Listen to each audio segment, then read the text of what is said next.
Hello, good morning. Another beautiful morning. It's Pearl here. It's brightened up a little bit, still a little bit cold. Lovely springtime in England. You can feel the breeze. And this morning I wanted to share with you, I was just thinking about where I am getting started again in my business. I always feel like I'm getting started again. And I wanted to share that because when I first started out with Zumba, I didn't really share how nervous I was, how difficult it was, and how I was so clueless about what I was doing, and really figuring out the business of stuff as well as the content, as well as actually being a teacher.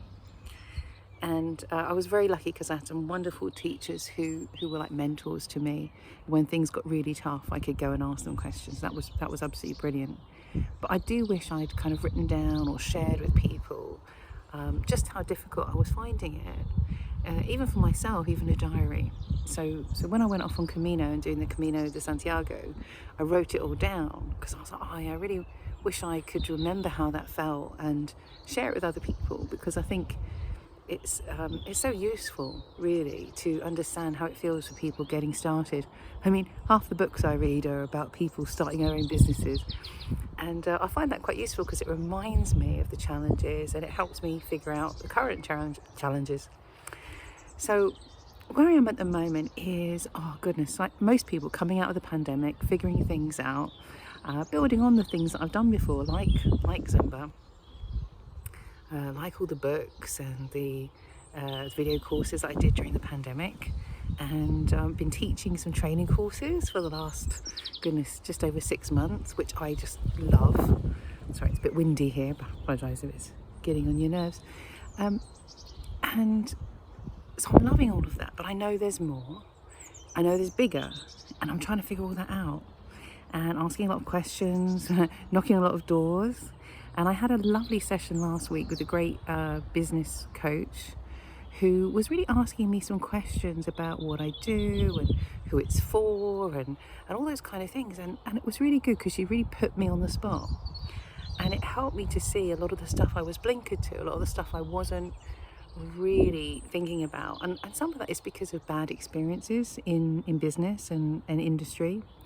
And also, you know, being aware sometimes of bullying and toxic workplaces and people who aren't very honest, and not wanting to go back into that, you know. But it also made me think about my own, you know, prejudice, I suppose, from those experiences, not and judging people, judging, you know, certain types of business, big business, corporate, things like that. So it really made me think, and in some ways it's kind of a healing as well of my experiences with big business in the past, and really possibly maybe opening up to that again. I thought it was very interesting. But just this morning I was thinking about one of the classes I taught when I first started in Zumba. And when I first started as a Zumba instructor, I really thought that I would teach about the way I thought my business was going to look. Was I thought I'm going to teach about 8 classes a week for gyms, because I didn't want the hassle of renting a space. Wasn't really that aware that there was that opportunity, and I was really doing it because I thought, you know, I just want to make a living. And I figured out that if I taught about 8 classes a week, that would be enough, and there were plenty of gyms in the area. And I thought, okay, I'll go out and I'll get, you know, some slots at different gyms, steady paycheck, you know. My friends would tell me how much you got paid, that kind of thing. I thought, okay, that's about right. And so I put myself out there for that, and I got my first job working at a gym. It was in North London, across the town from me, and I was really excited to get it, but there was no audition, there was nothing. It was literally just like, can you do it? I was like, yes. It was January, they were desperate, they hired me. And I prepared so hard for that class, I really did. And even now, looking back, I think it's one of the best classes I ever taught, because it had all kinds of different, had all kinds of different rhythms in there. The class was packed because they'd advertised it so well. And at the end, a few of the people came up to me and they just gave me these rave reviews, and they were like, oh, this was so fantastic, you were so great, you were so great. I was like, okay, good, I did a good job, and I was really happy. And I went down to the change rooms to get changed, get ready to go home. And a lady came up to me and she said, that was fantastic. She said, you're really, really good. She said, that was really good. She said, but she said, this gym, she said, people like to complain. So I just wanted to warn you that you're probably going to get some complaints, because people in this gym complain about everything. I thought, okay. But I thought, well, yeah, but everybody liked it, didn't they? Anyway, so during the week, I got a call from the gym manager who'd hired me. And she said, oh, well, you know, there were all these criticisms of it and what people didn't like. And I remember thinking at the time, I was in the loo, back in the gym. And on the loo door was an advert for my class. But what they had done is they'd used a poster and a picture of a salsa dancer. So the dancer in the poster had high heels on, had a skirt on, all those things. And actually, a lot of people in the class turned up wearing skirts and high heels. Bit of a problem. Because what they really wanted was a salsa class. So I got a complaint, and it was, it wasn't what they expected. It wasn't the right kind of music.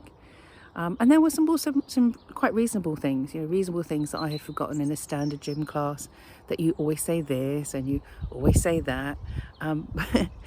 In fairness, they're probably more expert at taking classes than I was at giving them. And they were right, to say, well, she didn't say this and she didn't say that. I thought, okay, yes. I think it was a bit like I didn't tell them where the fire exits were, or things like that. So they were right, to point that out. And I remember I went back to teach the next class, and it really wasn't that good, because I had lost my confidence and I was just getting started. It was my first real month of teaching, and it doesn't take a lot to knock your confidence when you're just getting started. And then they called me and said, yeah, don't come back. I thought, okay. And then I think it took me about another 6 weeks to actually get paid for those classes that I had taught. Because we hadn't done the right paperwork beforehand. They didn't have my bank details, and I really had to nag them a lot to get paid for it. So it wasn't a great experience.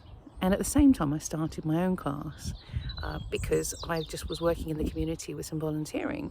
So somebody had said, oh, well, there's this venue over here. This would be really good for you. And they're looking for classes. I thought, okay. They said, you can have the room for free to start. I went, okay. And I turned up.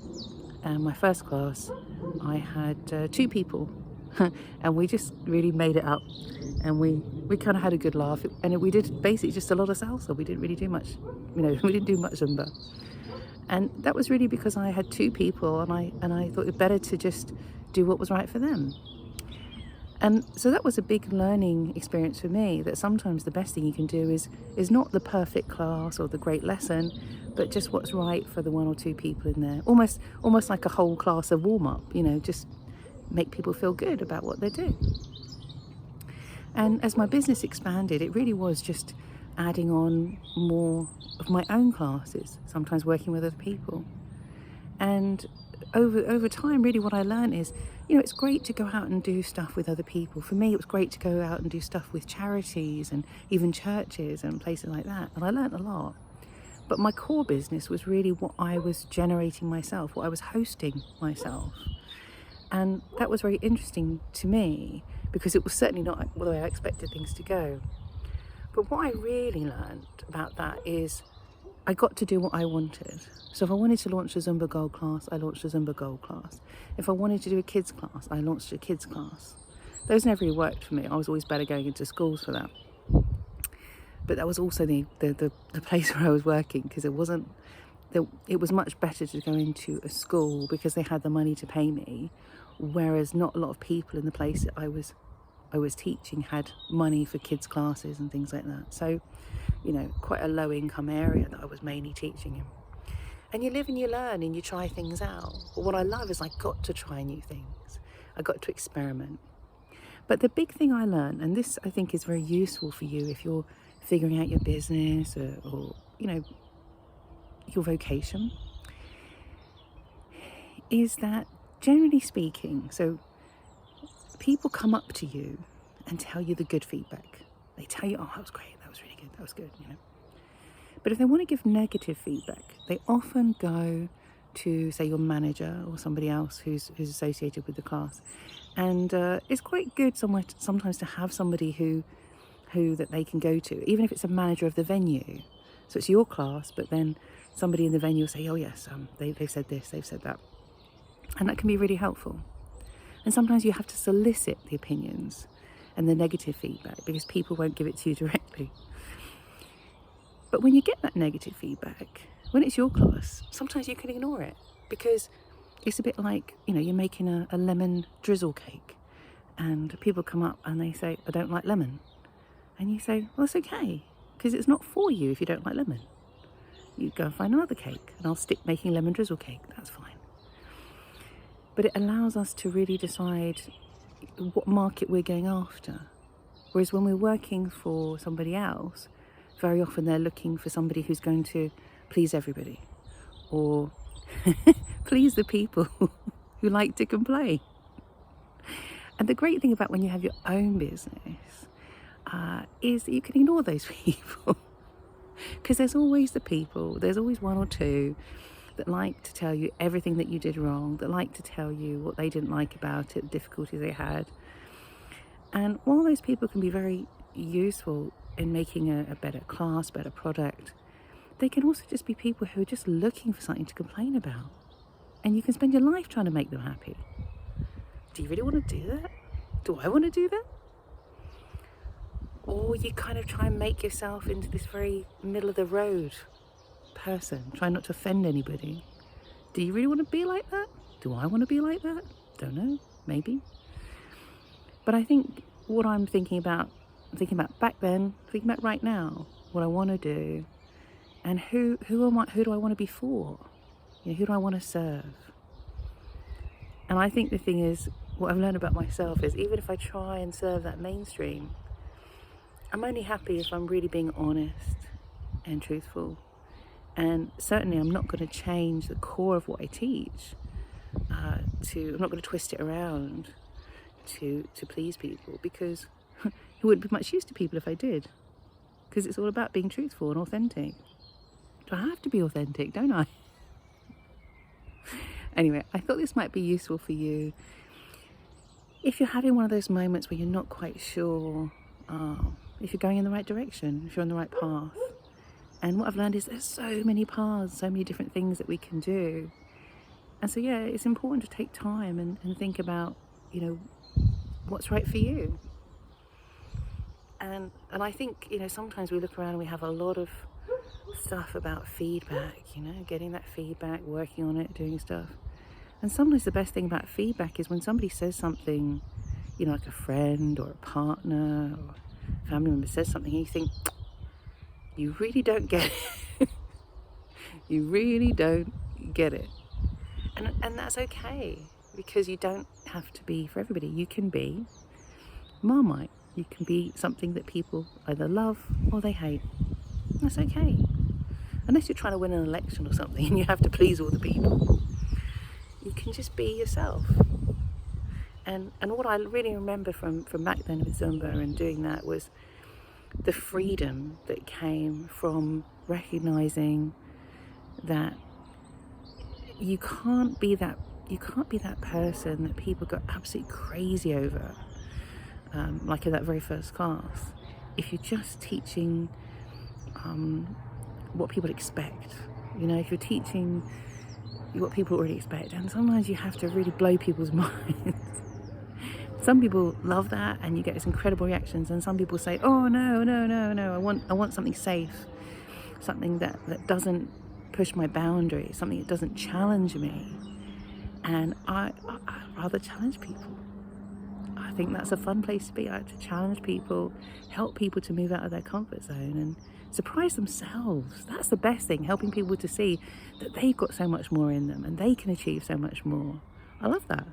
I love it when people blow their own minds. Please let me know if you blow your own mind after something I've done. I love it. You take care now. I'll speak to you soon. Let me know if you've got any questions. Have a wonderful day. Bye.